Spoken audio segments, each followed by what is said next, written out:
Почему появляется чувство вины перед умершими?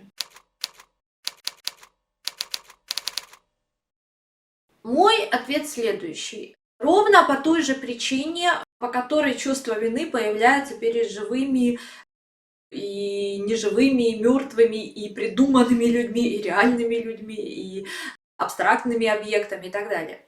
Чувство вины – это всегда маскировка агрессии.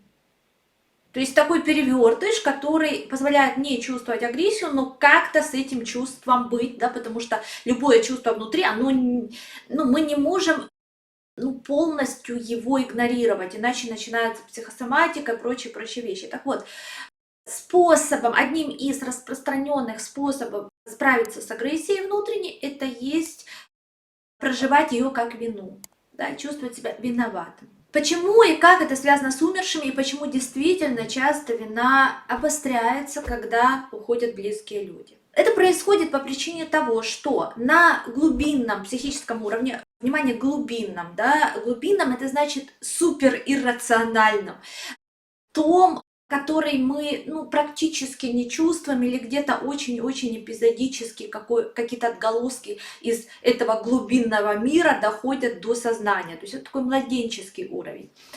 Так вот, на глубинном уровне психики смерть любимого человека, близкого человека, это равно предательство. Он меня предал, он ушел, он меня бросил. А что мы чувствуем к предателям?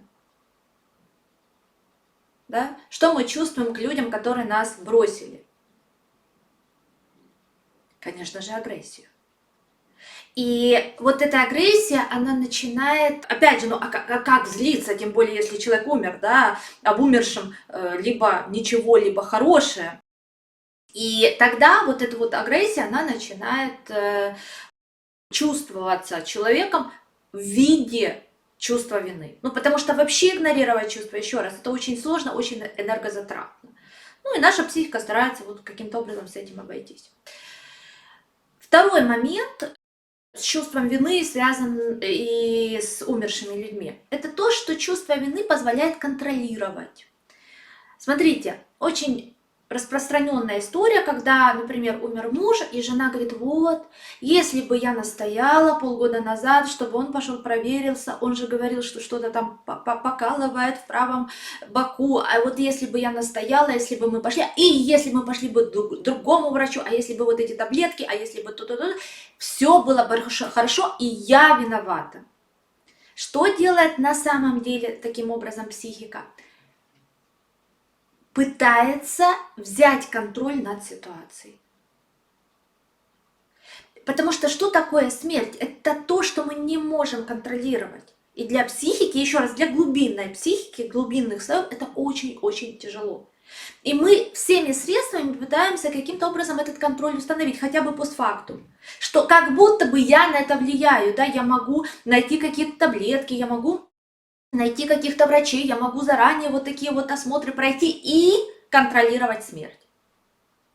Потому что смерть близких людей всегда напоминает нам о том, что и мы тоже когда-то уйдем. И это очень страшно. Еще раз, для глубинных слоев психики. Кому-то и на сознательном уровне страшно, кто-то говорит, нормально, но все равно это такое событие, связанное с переходами, и оно вызывает внутри очень много тревоги, потому что непонятно, что там, а буду ли я, и в каком виде я буду, и как это все будет, и так далее. То есть всегда там много тревоги. А чем больше тревоги, тем больше нам хочется контролировать. И вы можете сейчас даже на себе это наблюдать, когда в мире происходит война, сложные какие-то вещи, да, в принципе во всем мире, даже то, что не касается Украины. И это очень тревожное время. И вот в такое время очень хочется зацепиться за что-то твердое. Например, возросла кратно популярность ясновидящих, астрологов и так далее. Почему? Потому что как будто это люди, которые могут контролировать будущее. Каким-то образом видеть, а значит контролировать. Вот, это из той же серии. Поэтому еще раз, чувство вины появляется и перед умершими, и перед живыми. По одной и той же причине это способ психики справиться с агрессией, которая недопустима внутри считается.